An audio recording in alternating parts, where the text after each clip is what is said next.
सलाम, नमस्ते, सत श्री अकाल। मैं हूं रज़ा और आप देख रहे हैं रज़ाग्राफी की ईरान स्पेशल रिपोर्ट। कोशिश करेंगे कि इसके अंदर आपको मिडिल ईस्ट की भी जानकारी ज़रूर दें। सबसे बड़ा खेल तो ईरान ने खेल दिया है और ईरान का ये खेल काफ़ी ख़तरनाक है। इजराइल ने ख्वाब में भी नहीं सोचा था कि ईरान के पास ऐसी कोई इंटेलिजेंस भी है और ईरान इतनी इंफॉर्मेशन इकट्ठा कर सकता है। 12 डेज़ वॉर, यानी जब ईरान और इजराइल की जंग हुई थी उस दौरान जिन फाइटर जेट, जिन इजराइल के फाइटर जेट, जिन मॉडल्स और जिन फाइटर जेट को उड़ाने वाले जो इजरायली पायलट थे, उनकी तमाम जानकारी लीजिए आपकी स्क्रीन पर। ये देखिए 5 मिनट का वीडियो ईरान ने जारी किया है। इसके अंदर सारे मंजर हैं। इजराइल के सैनिक, वो फौजी, वो फाइटर जेट उड़ाने वाले पायलट जिन्होंने ईरान पर बमबारी की, ईरान के सिविलियंस पर बमबारी की, ईरान के अंदर घुसकर तबाही मचाई और ईरान की जेल समेत ईरान के आम लोगों के इलाकों पर जो बमबारी की, उनकी तमाम तस्वीर जारी कर दी गई है ईरान के द्वारा। ईरान ने इसके अंदर ये भी बता दिया है कि कौन से फाइटर जेट, कौन से मिसाइल, कौन सा रॉकेट, कौन से हथियार, कौन से ड्रोन ईरान के खिलाफ इजराइल ने इस्तेमाल किए थे। तमाम जानकारी लीक हो चुकी है। दो देशों के बीच में जब कभी जंग होती है तो ये सबसे बड़ी जानकारी होती है अगर किसी के पास हो कि सामने वाला जो दुश्मन है वो कौन से हथियारों का इस्तेमाल कर रहा है। सबसे बड़ी बात ये, अगर पायलट का चेहरा नज़र आ जाए। मेरे दोस्तों, यहूदी पायलट्स और यहूदी जो सैनिक हैं, इजरायली सैनिक, उनकी ज़्यादातर जानकारी इस 5 मिनट की वीडियो में ईरान ने जारी करके इजराइल को हिला कर रख दिया है। भाई, ईरान के साथ जो अंदरूनी मसले हैं, पानी ख़त्म हो रहा है और वहाँ लोग परेशान हैं, ये है वो है, वो सच्चाई है। लेकिन ईरान के लोग और ईरान की सरकार, भाई साहब, बिल्कुल एकदम जबरा खेल खेल रहे हैं। अब इससे बड़ी खबर सुनिए। ईरान के 2000 इमामों ने, मौलाना लोगों ने पिटीशन फाइल किया है। एक तरह से पार्लियामेंट के अंदर मांग की है, अपनी गवर्नमेंट से मांग की है, सामूहिक मांग की है कि डोनाल्ड ट्रंप को मार देना चाहिए। डोनाल्ड ट्रंप का मरना ज़रूरी है। पूरी दुनिया में आज जो डोनाल्ड ट्रंप के खिलाफ बोल नहीं पा रहा है, प्रधानमंत्री हमारे मोदी ट्रंप का नाम नहीं ले पा रहे हैं, ऐसे में ईरान के 2000 इमामों ने मांग की है कि कासिम सुलेमानी की शहादत का बदला भी अभी पेंडिंग है और इस वक्त हमारे लिए बड़ा ख़तरा और पूरी दुनिया में आतंक मचाने वाला, अशांति फैलाने वाला यही ट्रंप है। लिहाजा इसका मरना ज़रूरी है। उधर दूसरी तरफ ईरान के जो मसले हैं, ईरान के अंदर मोसाद अभी भी एक्टिव है। ईरान की कई फैक्ट्री और कई अलग अलग जगहों पर विस्फोट और आग की खबरें आ रही हैं।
उधर मेरे दोस्तों, पूरी दुनिया की तरफ से जब ईरान पर प्रेशर बना तो ईरान अपनी बात से पलटा। कल तक ईरान कह रहा था कि हम IAEA के साथ काम नहीं करेंगे, हमने IAEA के साथ काम करना बंद कर दिया है। लेकिन आज ईरान ने पलटी मारी और ईरान ने कहा कि हमारा कोई ऐसा इंटेंशन नहीं है कि हम IAEA के साथ काम करना बंद कर दें।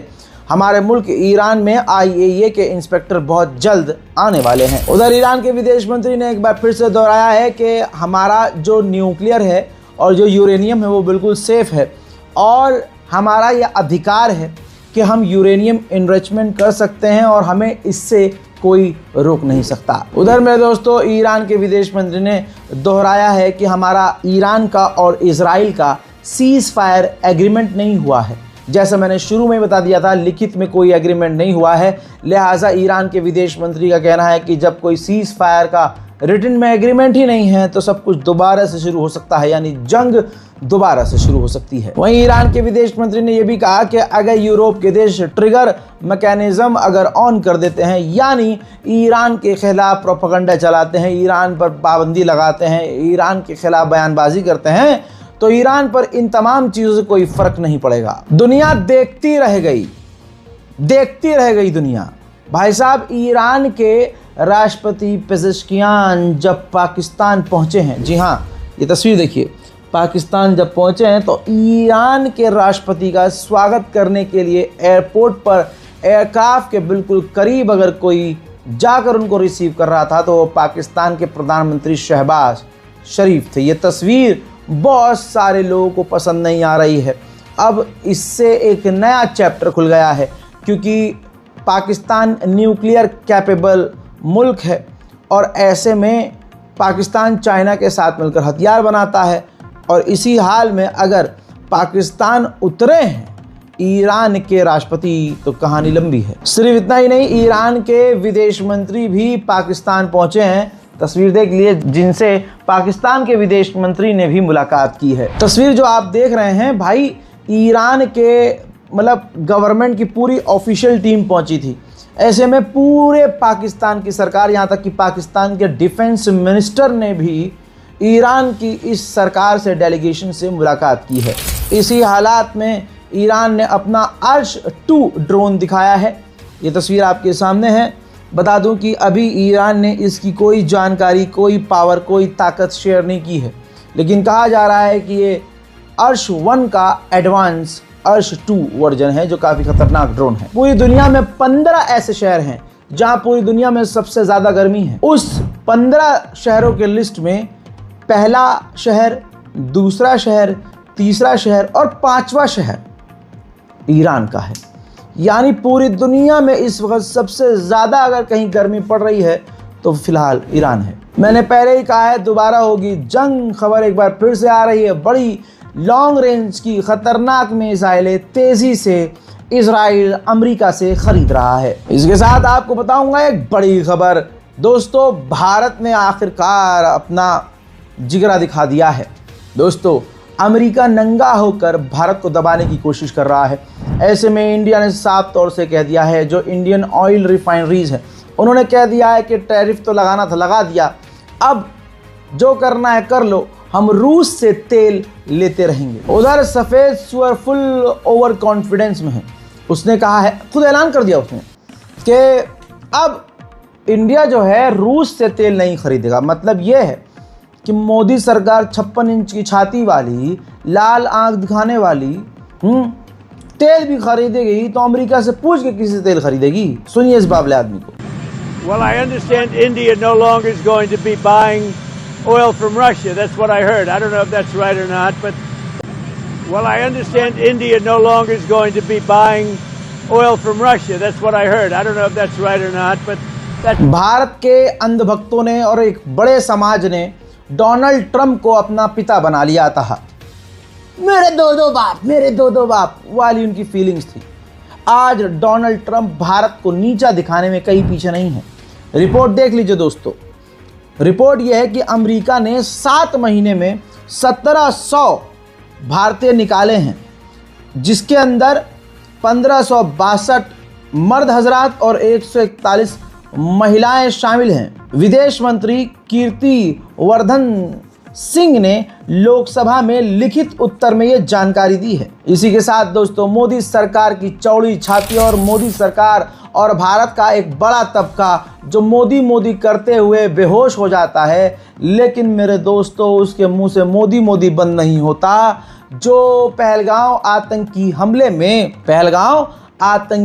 हमले में शोर मचा रहे थे, पोस्टर लगा रहे थे कि धर्म पूछ के मारा है, धर्म पूछ के मारेंगे, अजी कद्दू का मारेंगे। दोस्तों, फर्जी राष्ट्रवाद भाजपाई हिंदुओं का, जो भाजपाई 2014 के बाद वाले नकली हिंदू हैं, उनका बार बार जो असली चेहरा सामने आता है। रिपोर्ट आपके सामने, ये आधिकारिक रिपोर्ट है। तमाम लोगों को मुबारकबाद के साथ ये खबर दे रहा हूँ कि ऑफिशियली ऐलान कर दिया गया है कि भारत पाकिस्तान क्रिकेट मैच 14 सितंबर को दुबई में होगा। राष्ट्रवाद को उस दिन सार्वजनिक छुट्टी दी जाएगी। उस दिन कोई देशभक्ति की बात नहीं करेगा और अब कोई झटुल्ला ये नहीं करेगा क्या उन्होंने नाम पूछ के मारा है। अब नहीं भौंकेगा कोई। भारत से एक और बड़ी खबर आ रही है। धीरेन्द्र शास्त्री, इस आदमी को आप पहचानते होंगे, लचक के, बलखा के, कौवे की आवाज़ सी पतली आवाज़ निकाल के पर्चा फाड़ता है और लोगों का भविष्य बताता है। हालांकि इस दोगले आदमी और झूठे मक्कार आदमी ने, या यूं कहूं कि देश के गद्दार ने, अगर इसके पास जानकारी थी तो ये देश का गद्दार है कि पहलगांव आतंकी हमले की जानकारी इसने नहीं दी। देश में ऐसे बहुत सारे हमले हुए, ऐसी बहुत सारी घटनाएं हुई, ये पर्चा फाड़ कर मोदी जी को डायरेक्ट बता सकता था, लेकिन ये गुची और पराडा के चश्मे लगा के यूरोप में जाके मौज काट के आता है और ऊपर से ज्ञान पेलता है कि हाँ हम तो पहनेंगे। मेरे दोस्तों, इस पर बड़ा खुलासा हुआ है। धीरेन्द्र शास्त्री महिलाओं की तस्करी में पकड़ा गया। तभी तो धीरेन्द्र शास्त्री भाजपा के बड़े बड़े नेताओं के संपर्क में रहता है। राम रहीम के तार मोदी जी से जुड़े थे, आसाराम के तार मोदी से जुड़े थे, रामदेव के तार मोदी से जुड़े थे। दोस्तों, न्यूज़ 24 की एक छोटी सी रिपोर्ट आपके सामने। धीरेन्द्र शास्त्री महिलाओं की तस्करी करते हैं, ये दावा किया है लखनऊ विश्वविद्यालय के हिंदी विभाग के एसोसिएट प्रोफेसर रविकांत ने। गुरुवार को एसोसिएट प्रोफेसर रविकांत ने सोशल मीडिया एक्स पर 2 पोस्ट लिखी। पहली पोस्ट में उन्होंने अमेरिका के भारत पर टैरिफ लगाने के ऐलान को लेकर सरकार को घेरा। वहीं दूसरी पोस्ट में आरोप लगाया कि धीरेन्द्र शास्त्री महिलाओं की तस्करी करते हैं। डॉक्टर रविकांत ने गुरुवार को दोपहर एक्स पर किए गए पोस्ट में लिखा, धीरेन्द्र शास्त्री धर्म की आड़ में महिला तस्करी कर रहे हैं। इसकी गहन जांच करवाकर दोषी पाए जाने पर धीरेन्द्र को फांसी होनी चाहिए। इस संबंध में डॉक्टर रविकांत का कहना है कि मैंने पोस्ट की है और जो मैंने कहा है मैं उस पर कायम हूँ। तो वहीं दूसरी पोस्ट में उन्होंने ट्रंप से मोदी सरकार के संबंधों पर भी निशाना साधा। लेकिन धीरेन्द्र शास्त्री पर दिया गया विवादित बयान इस समय हर तरफ चर्चा और विवाद का मुद्दा बन चुका है। दरअसल 28 जुलाई की रात मध्य प्रदेश के छतरपुर जिले के लवकुश नगर थाना क्षेत्र में एक एम्बुलेंस पकड़ी गई थी। आरोप है कि 13 महिलाओं को जबरन ले जा। आज एक समाज का, हमारे समाज का सड़ा हुआ वर्ग, सड़ा हुआ अंग नंगा होकर दर दर भटक रहा है। पूरी दुनिया में एक खास समाज भारत में जलील हो चुका है, नंगा हो चुका है। इन्होंने अपना बाप बनाया और हर दिन ये अपना बाप, अब इनका नया बाप मैं बताऊंगा कौन है, लेकिन उससे पहले इनके तमाम छेद की चूड़ी टाइट करते हुए मैं बताऊंगा कि ये अपने धर्म को भी कैसे बदनाम करते हैं। मैंने बोला था कि डोनाल्ड ट्रंप का जो हिंदू सपोर्ट कर रहा है वो ट्रंप का समर्थक नहीं है, वो अमेरिका का समर्थक नहीं है। असल में वो अमेरिका और इजराइल के साथ इसलिए है क्योंकि अमेरिका और इजराइल मुसलमान विरोधी हैं, मुस्लिम विरोधी हैं, इस्लाम विरोधी है। मेरे दोस्तों, एक पुराना वीडियो एक गंदे इंसान का सामने आया है जिसमें वो घटिया आदमी बता रहा है कि उसने अपने धर्म का उपयोग करके ओम भट्ट स्वाहा और अंतर मंत्र तंत्र पढ़कर डोनाल्ड ट्रंप को जीत के लिए दुआएं दी हैं और प्रार्थना की है। भारत का एक हिंदू समुदाय है, भारत में एक हिंदू धर्म है, पूरी दुनिया देख रही है। उस धर्म का इस्तेमाल किया गया डोनाल्ड ट्रंप को सपोर्ट करने के लिए। आज डोनाल्ड ट्रंप सर पर चढ़कर मूत रहा है। मेरे दोस्तों, इस वीडियो को ध्यान से देखिएगा, ध्यान से इसको समझिएगा। मंत्र में भी, तंत्र में भी, अपने तमाम भक्ति वाले श्लोकों के अंदर भी डोनाल्ड ट्रंप का नाम घुसाकर इन्होंने पूरी भक्ति की थी और आज इन्हीं के बाप इनके मुंह में मूत रहे हैं। देखिए, संत समाज में हर्ष उल्लास है क्योंकि मानवता के रक्षक डोनाल्ड ट्रंप जो विश्व में शांति लाने का संकल्प लिया है और रेडिकल इस्लाम को जड़ से समाप्त करने का जो शुभ संकल्प लिया, आज वह उनका जो उन्होंने नारा दिया था मेक अमेरिका ग्रेट अगेन, आज उनका नारा जो है परिपूर्ण से सफल हुआ। जो हमने मंत्र किया ओम ह्रीं बगलामुखी डोनाल्ड ट्रम्प सर्व शत्रु नाम वाचम मुखम पदम स्तंभै जिह्वाम कीले बुद्धिम विनाशाय ह्रीं ओम फट स्वाहा, इन मंत्रों के साथ हमने यज्ञ किया और उस यज्ञ के प्रभाव से आज हमारे डोनाल्ड ट्रम्प भारी मतों से विजयी हुए हैं। उधर इंडिया और फिलीपींस साउथ चाइना सी में एक साथ मिलिट्री एक्सरसाइज करेंगे, ये बड़ी खबर है दोस्तों। उधर इंडिया जो हमारी गवर्नमेंट है वो सोच रही है कि राफेल फाइटर जेट कम किए जाएं और राफेल की जगह 5th जनरेशन का एडवांस फाइटर जेट खरीदा जाए। अब मैं ये नहीं बोलूँगा और ये नहीं बताऊँगा और ये नहीं एक्सप्लेन करूँगा कि अब मोदी सरकार राफेल फाइटर जेट पर से अपना ध्यान हटाना क्यों चाहती है और दूसरा फाइटर जेट क्यों तलाश कर रही है। मोदी सरकार के रहते हुए भारत का जितना अपमान हुआ है शायद ही कभी हुआ हो। हजरात, ये पड़ोस का, ये अब तो आंडू पांडू भी कुछ भी बोल के चले जा रहे हैं हमारे मुल्क को। ये बांग्लादेश का यूनुस जो वहाँ का प्रधानमंत्री है, उसने कहा कि हमने डोनाल्ड ट्रम्प से बात करके 17% टैरिफ कम करवाया है और हमारा पड़ोस का मुल्क जो है टैरिफ कम करवा नहीं पाया और वो डील नहीं कर पाया। उधर पाकिस्तान के नेवल चीफ यानी नेवी के जो अधिकारी हैं, जो सेनापति हैं नेवी के, वो भाई तुर्की पहुंचे हुए हैं। अब इस चीज़ पर भारत की पैनी नज़र है और देखिए सीधी बात यह है, पाकिस्तान, चाइना और तुर्की भारत के लिए बड़ा ख़तरा है, लेकिन इस वक्त अंडवे दीवार में सर मार रहे हैं। करे तो करे क्या भाई? पहले तो इनके अब्बा ने इनके मुंह मुद्द दिया, किसने? डोनाल्ड ट्रम्प ने, मेरे दो बाप, मेरे दो बाप। ये कल तक चाइना का बाइकआउट करने की बातें करते थे, बहुत पहले हो गया साल 2 साल, चाइना ये और चाइना वो। उसके बाद क्या हुआ? अभी भी चाइना से हमारा ट्रेड चल रहा है, एक के बदले 100 सर लाएंगे, लाख दुश्मन को दिखा। अजी लाल कुछ और दिखा दिया इन्होंने। अब हाल क्या है मैं आपको दिखाना चाहता हूँ, आप देखिए। ये देखिए अंधभक्तों की ये ज़िंदगी है। अब इनकी ज़िंदगी मीम पर होती है भाई, मीम से ज़िंदगी चलती है इनकी, मीम पे ख़त्म होगी। ये देखिए, ये पहले इसका ये ट्वीट देखिए, श्री साथ्या, पहले लिखा इसने बाइकआउट तुर्की, boycott Azerbaijan, boycott China.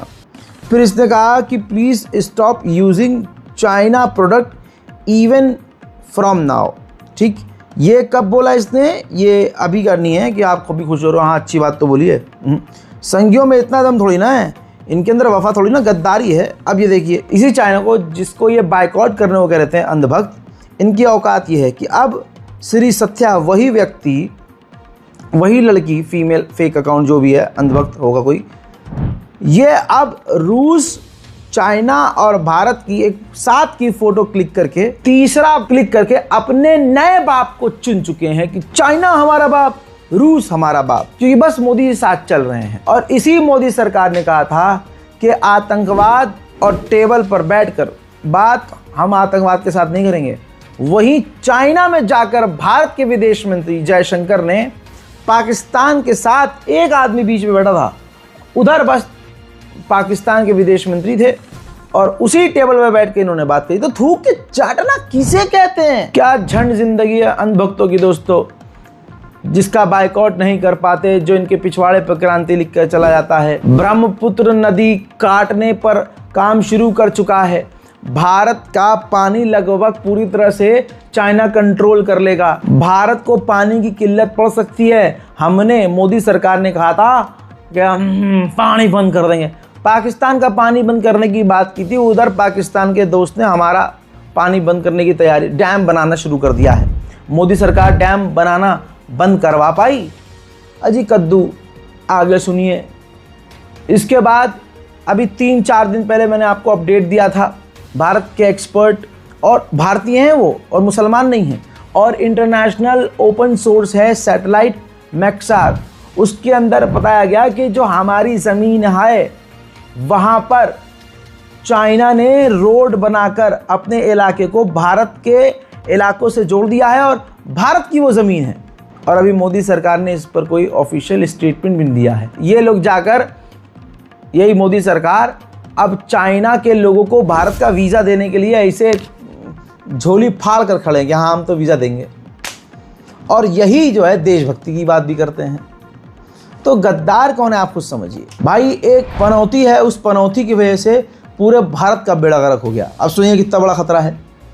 Secret leak हुआ है, उसमें यह है कि पाकिस्तान और बांग्लादेश की जो एयरफोर्स है वो डील कर रही है, एग्रीमेंट कर रही है। और जब तक आप ये रिपोर्ट देख रहे होंगे तब तक एग्रीमेंट हो चुका होगा। इस रिपोर्ट के तहत, इस एग्रीमेंट के तहत अब बांग्लादेश और पाकिस्तान की एयरफोर्स इंटेलिजेंस शेयर करेंगी, डेटा शेयर करेंगी और साथ काम करेंगी। जिसके बाद कहा जा रहा है कि भारत जो है रेड अलर्ट पर। काहे का रेड अलर्ट? रेड तो मोदी ने कहा था आंख दिखाएंगे, किसी को कुछ नहीं दिखा पा रहे हैं। भारत के अंदर रहने वाले मुसलमानों को परेशान कर लो, क्योंकि इन्हीं पे इनका जोर चलता है। विदेश में तो मुल्लों को गले लगाना होता है इन्हें। और सुनिए, अभी तो आगे सुन लो भाई। पहली तेल की शिपमेंट पाकिस्तान को अमेरिका ने दे दी है। पाकिस्तान अमेरिका से अपने रिश्ते मजबूत कर रहा है, उसके हो भी रहे हैं। पाकिस्तान ने अमेरिका से पहला तेल का शिपमेंट रिसीव कर लिया है। और डोनाल्ड ट्रंप ने अभी 2 दिन पहले ऐलान किया है कि ऑयल रिफाइनरी इंडस्ट्री में मिलकर अमेरिका और पाकिस्तान काम करेंगे। अब ये किसके मुंह पे तमाचा है? 56 इंच, 54 इंच, 32 इंच, 60 इंच, बस तुम इंच गिन के रहो। और वो इंच में तुम्हारी ऐसी तैसी कर रहे हैं। लेकिन मजाल है कि डरपोक ट्रंप का नाम ले सके। हज़रात मोहतरम, पाकिस्तान ने अंधा पैसा तो लगा दिया है और एडवांस फाइटर जेट खरीदे भी हैं, जैसे उसमें F-16 है। F-16 की पूरी उसके बाद बटालियन है, लेकिन मेंटेनेंस बहुत हाई है। तो मेंटेनेंस वो मतलब कर नहीं पा रहा है। तो कहा जा रहा है कि पाकिस्तान F-16 को अपनी एयरफोर्स से रिटायर कर सकता है। उधर पाकिस्तान ने चाइना का खतरनाक Z-10 अटैक हेलीकॉप्टर आधिकारिक तौर पर अपनी एयरफोर्स में शामिल कर लिया है। उधर चाइना खतरनाक नेवी ड्रिल कर रहा है और उसकी वीडियो भी जारी कर रहा है। भारत रेड अलर्ट पर पहले से और इस पर नजर है।